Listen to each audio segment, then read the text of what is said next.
Hey everybody, Jason over here at Mark Twain Lake Fishing Intel. Thanks for tuning in to this video. And today we're going to meet the new Ralls County Conservation Agent, Zach Durbin. Thanks for joining me today. No problem. He's our new Ralls County agent here at Mark Twain Lake and the surrounding area in Ralls County. Could be covering all the hunting and fishing and all that good stuff. And just want to let everybody kind of meet him today. He's going to kind of go over his background and how he got started as a conservation agent, where he's been and where he's from and all that good stuff. Thanks for joining me today. Yep, no problem. And you want to kick us off on kind of how you got started and yeah, absolutely. all that good stuff? Yeah, absolutely. So my name's Zach Durbin, obviously you already said that.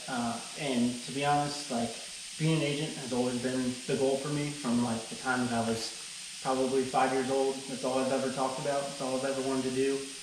I met a retired agent back then, like a distant family friend, and my parents tell me that I was just like infatuated with his stories growing up. So like I've always been hooked to it.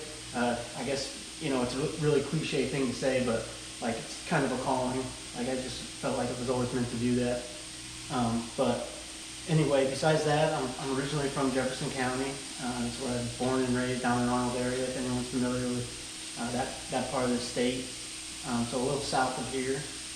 And so just my life story kind of, hunting, fishing, I mean anything I could get my hands on in the outdoors, right. I was doing. I mean, chasing anything, coyotes, crows, deer, turkey, I mean, anything I could do, I was outside constantly. I'd come home from school and I would grab my shotgun and go squirrel hunting behind my parents' house. Like, that's just what I wanted to do. Maybe skipping some homework here and there to go do it, right? Exactly.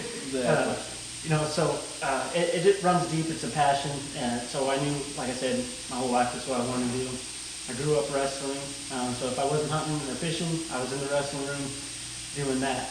Ultimately, wrestling is what paid for college, because to be an agent, you got to have a 4-year degree. So I was like, all right, I don't want to be in a whole bunch of debt, right? So wrestling was kind of my path to do that. Oh, cool. And so I went to Missouri Valley College, which is out kind of between Columbia and Kansas City. Marshall, Missouri. Marshall, Missouri. Yeah. So I went to Missouri Valley College on a 4-year scholarship out there for wrestling, and I got a bachelor's degree in biology with a conservation emphasis. Okay. Now I had some really awesome professors there, and then mentors that I met there that provided me an opportunity after college. Even though I knew I wanted to be an agent, they brought this opportunity to me to go out west and do some research projects, like multi-year big research projects on ungulates is what I started on. So I was working on elk. And I was kind of looking at mortality rates and stuff out west in Colorado. And then whenever I was out there, I met some people, just networking as one does in the professional world, right? Yeah. I got on to a mountain lion project out there where I got to track mountain lions. We got to, you know, dark 10-foot collars on them. Got my hands on mountain lions and stuff out west. And then also worked on a mule deer project out there.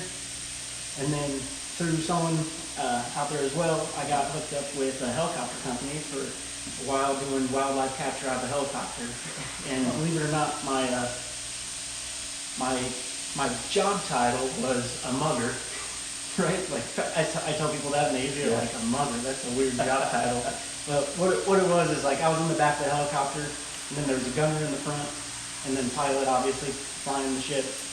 But the gunner would put out a net onto whatever animal we were trying to capture for the biologist, and then my job was to jump out of the helicopter, hobble them out of the net, blindfold them, and then take whatever biological samples we needed to take.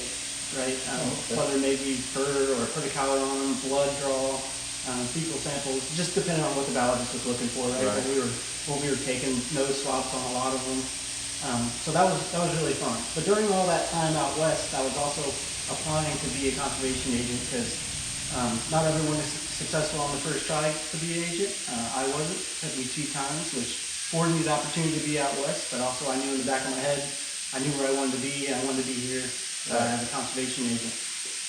Eventually, after 2 go-rounds, I was fortunate enough to get selected for the Conservation Agent Academy, and 2023 was when my academy started, March of 2023. That hiring process started in 2022, but the academy started in 2023. Then I went through 6 months of academy, where we learned, state law, wildlife law. I mean, how to drive a boat. I mean, I knew how to do a lot of these things, but we get training in all this: boats, fish identification, bird identification, general animal identification, stuff like that. And so that 6 months happened in Jeff City. We stay with Highway Patrol up there, where their headquarters are, and then we commute over to our training building in Jeff City at the conservation headquarters. After 6 months of training, I then graduated. I was assigned to St. Charles County, and then from there I had 2.5, 3 months of field training where I ride around with veteran agents, make sure that I'm not screwing up any policy or screwing anything up, or interpreting law incorrectly, make sure that I actually know how to do the job. Yeah. Which I'll tell you right out of the academy, you feel like you don't. Right. Right? Exactly. They can only teach you so much, and there's a lot of things that you just got to learn on the fly and Right. be quick on your feet and learn. But Right. to me, that's part of the fun. All right, I don't know everything, but I'm willing to learn everything. Sure, Right? absolutely. There's probably a lot of laws to learn. Oh yeah, there's a bunch, and someone will always throw a question at you, and you're like, let me go do some reading, because it'll just be an oddball question that you haven't ran into or haven't read in a while. Right. Which is fun. I appreciate those times when I get forced to open up the code book and read and think in depth about it. But then after field training, they kind of cut you loose. You're on your own. And so I spent 2 years in St. Charles County, and we were talking before this video, but I didn't know. I always wanted to be an agent, but I never pictured myself being in urban county. Right. So St. Charles is very urban. There's 500,000 people there. I mean, you close your eyes, point your finger, and you're going to point at 10 people, right? So it was a good experience to have that many people, run into that many people, talk to them, and have a fantastic time there. Right. Ultimately, in my heart, I'm like, I need to get to a more rural county. So whenever I heard that Ralls County was opening up, my buddy is actually a kid I went to high school with, and is also my buddy. He is an agent in Pike County, Jacob Seavey. Okay. And he was like, hey, Ralls County is opening up, and I'm like, oh man, how cool would that be? Neighboring partners with my good buddy. Sure. Being a more rural county. I fished Mark Twain Lake a lot growing up when I was fishing bass tournaments. And I was like, well, I know the lake pretty well, so that's not a huge learning curve, right? I can just jump on that lake, be comfortable with it, be comfortable talking to people about it. Right. So I put in for a transfer. Fortunately, that was approved. I transferred up here about September 1 was my start date up here, so I've been here for, 2.5, what is it, September? Yeah, it's end of end of October. Yeah, so it hasn't even been a full 2 months. Right. But I'm enjoying it. I'm enjoying the people up here. I'm enjoying the type of work. It's different than St. Charles was, but ultimately I think I made a good decision to come up here, and I'm enjoying my time. Absolutely. Yeah, we're right now, getting deer season kicked off, and there's a lot of fall fishing that goes on here at the lake, and into the winter too with the crappie. Deer season's gonna get in full swing. Yeah. I know you're gonna start getting, busy with that. Yeah, no, our busy time is about to start, which is exciting, I don't know, talk to a 25-year veteran, then maybe like, oh, here comes another deer season, right? Yeah. But being as new as I still am, just starting my 3rd year here, I can't wait. I can't wait for deer season. 1, obviously to go hunting, but 2, I'm like, it's a busy time, and a lot of things are going on. You don't find yourself twiddling your thumbs too much for the time of year. So that's super exciting. Good deal. So if they want to get a hold of you, can you, give them your phone number in case somebody's got I know they can report violations to you or whatever, or if they see anything crazy out there, or if they just want to ask you a question, can they give you a call? Yeah, absolutely. Give me a call anytime. And I try to stress this to people. If it's something like a big violation, like someone's spotlighting at night, or something big that's going on, when something's big, right? I don't have to explain that to people. Right.